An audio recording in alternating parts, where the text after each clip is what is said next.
Bahagia hidup, arah hari esok.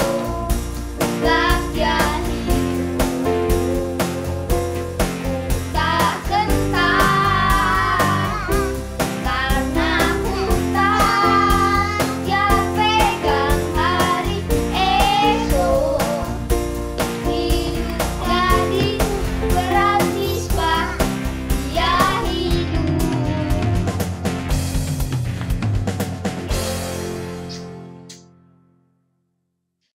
Ya, shalom sahabat Yes, bagaimana kabar saudara-saudara hari ini? Saya berdoa, saya berharap saudara-saudara dalam berkat, dalam kasih, dan dalam sukacita Kristus Yesus.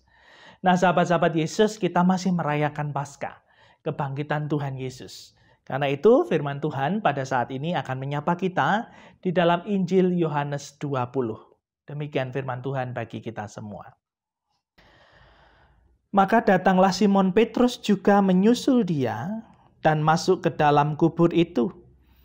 Ia melihat kain kapan terletak di tanah.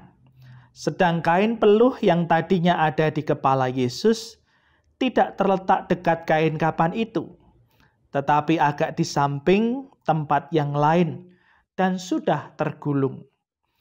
Maka masuklah juga murid yang lain yang lebih dahulu sampai di kubur itu, dan ia melihatnya dan percaya. Sebab selama itu mereka belum mengerti isi kitab suci yang mengatakan bahwa ia harus bangkit dari antara orang mati. Demikianlah pembacaan firman Tuhan bagi kita semua.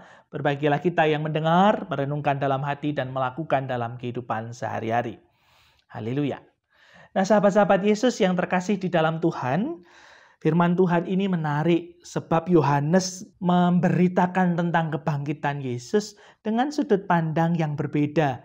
Sebab hanya di Injil Yohanes inilah kita bisa melihat ada detail-detail yang tidak diungkapkan oleh murid-murid yang lain. Salah satu contohnya adalah pada ayat 6 dan ayat 7. Sebab di sana dengan jelas Yohanes menekankan sesuatu yang mungkin tidak diperhatikan oleh murid-murid yang lain, tetapi bagi Yohanes ini penting. Di ayat yang ke-6 di sana ada kain kapan tergeletak di tanah. Dan ayat yang ke-7, kain peluh yang tadinya ada di kepala Yesus tidak terletak dekat kain kapan itu, tetapi agak di samping di tempat yang lain dan sudah tergulung. Nah, saudara-saudara, hal ini kemudian menimbulkan rasa penasaran bagi saya secara pribadi. Apa ya maksud dari Yohanes ketika kemudian data-data ini yang tidak menjadi kesaksian murid-murid yang lain, tetapi ini justru menjadi kesaksian Yohanes yang penting. Bahkan dengan adanya data ini semua, di ayat yang ke-8, di sana dituliskan bahwa ia melihatnya dan menjadi percaya. Berarti ada sesuatu yang ingin disampaikan oleh Yohanes.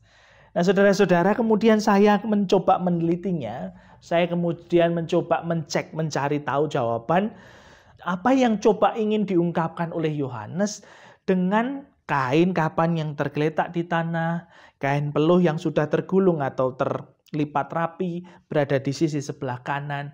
Apa yang mau dia ungkapkan? Dan ternyata saudara-saudara, saya menemukan bahwa kain peluh ini diterjemahkan menjadi beberapa bahasa, gitu ya. Salah satunya kita ambil dari terjemahan bahasa Inggris saja. Nah, di dalam King James Version atau Alkitab terjemahan King James Version, kain peluh ini diterjemahkan dengan bahasa napkin. Napkin itu artinya serbet, gitu ya, serbet. Tetapi ketika di New King James Version menggunakan kata handkerchief. Handkerchief itu artinya sapu tangan. Tetapi berbeda lagi ketika kemudian saya melihatnya di New American Standard Bible. Di New American Standard Bible, dia menggunakan kata face cloth. Artinya kain lap muka, face cloth. Nah, tentu saudara-saudara, terjemahan ini bukan berarti kemudian mau mengatakan ini yang benar, ini yang salah. Tentu terjemahan ini juga mempertimbangkan kedekatan. Kedekatan bahasa yang digunakan untuk memperjelas makna suatu hal. Jadi kenapa kemudian di satu sisi ada yang menggunakan sapu tangan, satu sisi menggunakan kata serpet, satu sisi menggunakan kata pengelap muka. Nah, lalu bahasa aslinya apa? Nah, saya mencoba melihat di Alkitab Yunani, bahasa asli yang digunakan adalah sudarion. Nah, sudarion itu apa? Sudarion itu dari kata sudarium, artinya kain untuk mengelap keringat. Sudarium. Nah, tentu ketika kemudian ini didekatkan dalam bahasa Indonesia, kemudian diterjemahkan dalam bahasa Indonesia, tentu tinggal sudut pandangnya.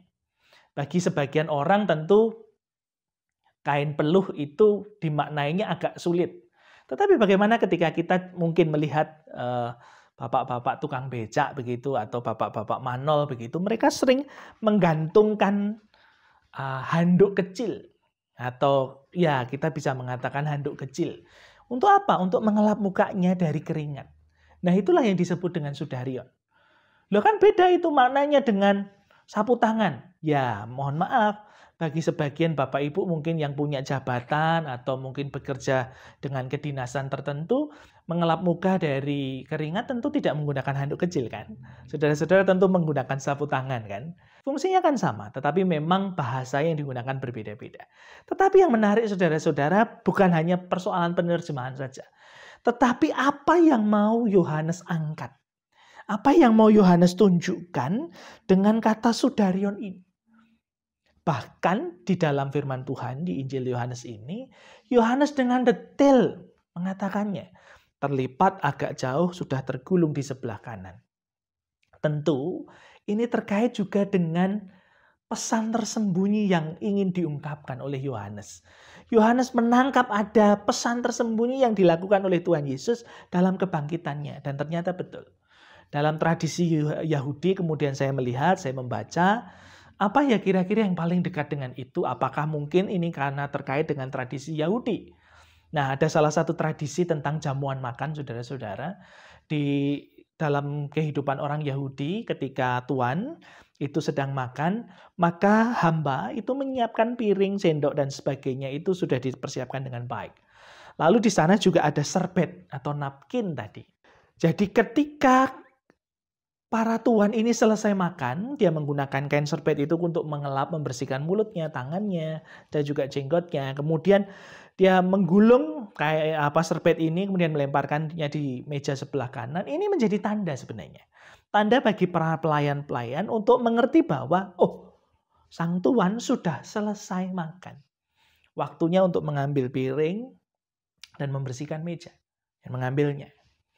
Ini ternyata menjadi tanda bahwa serbet yang tergulung ini artinya selesai.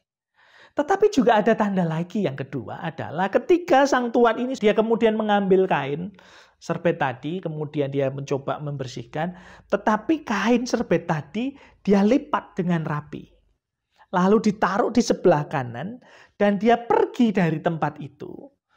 Maka sang pelayan tidak berani menyentuh makanan itu ataupun membersihkan meja itu.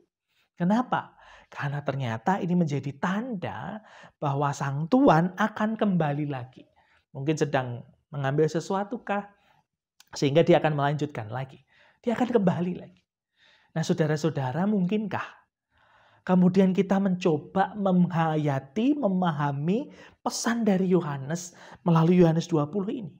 Bahwa ternyata yang menarik adalah kain peluh ini sudah tergulung rapi. Apakah kemudian ini juga Yohanes kemudian coba mengingatkan kita akan tradisi yang berjalan di sana, bahwa ketika ini tergulung rapi di sana, itu membuktikan bahwa sudah selesai. Ya, bisa saja kemudian ini yang menjadi pesan Yohanes. Dan apalagi ketika kemudian sudah tergulung di sana, bahasa yang digunakan sebenarnya entuliso. Entuliso itu artinya bisa saja sudah tergulung, bisa saja terlipat rapi. Tetapi yang menarik adalah Tuhan Yesus sudah tidak lagi di sana. Dan itu sudah terlipat rapi. Nah itu juga menjadi tanda bahwa aku akan kembali. Nah karena itu menarik firman Tuhan di dalam Injil Yohanes 20 ini di ayat yang ke-8. Sebab Yohanes kemudian memberi kesaksian demikian.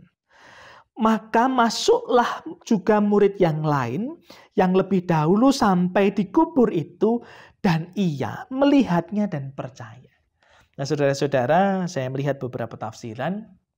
Murid yang lain ini sebenarnya bahasa yang digunakan oleh Yohanes untuk menunjukkan dirinya, gitu ya. Ya pakai itu. Nah, yang menarik adalah ketika dia melihat kain itu. Ada kain lenan yang kemudian tergeletak di tanah. Kemudian ada kain peluh yang sudah berada di sebelah kanan, tergulung ataupun terlipat di sana. Yohanes mencoba menyampaikan adanya hubungan antara apa yang terjadi di sana dengan tradisi yang terjadi dalam kehidupan masyarakat di sana. Tanda bahwa kain itu sudah tergulung itu berarti bisa dipahami, bisa dimaknai. Kalau kita tadi melihat tradisi tentang jamuan makan, bisa menjadi arti bahwa ini sebagai tanda bahwa sudah selesai.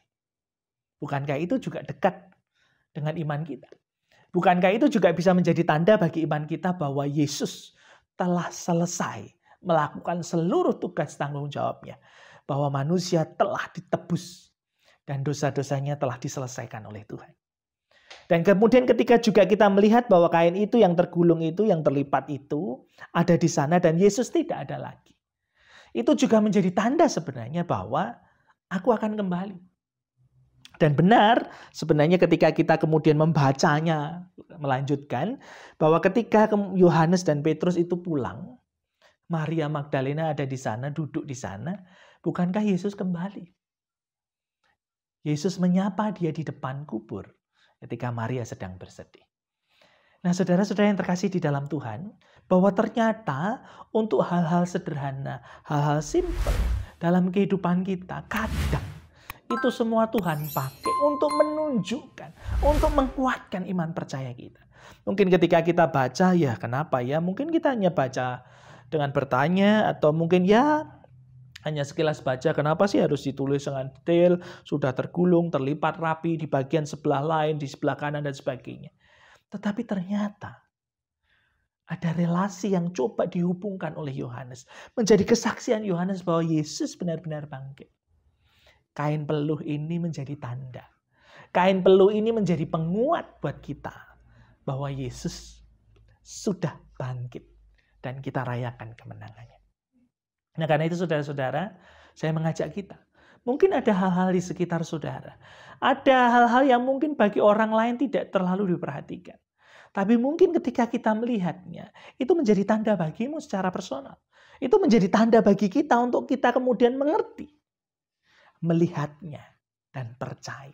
Sebagaimana ayat 8. Tidak ada sesuatu yang tidak mungkin Allah kerjakan.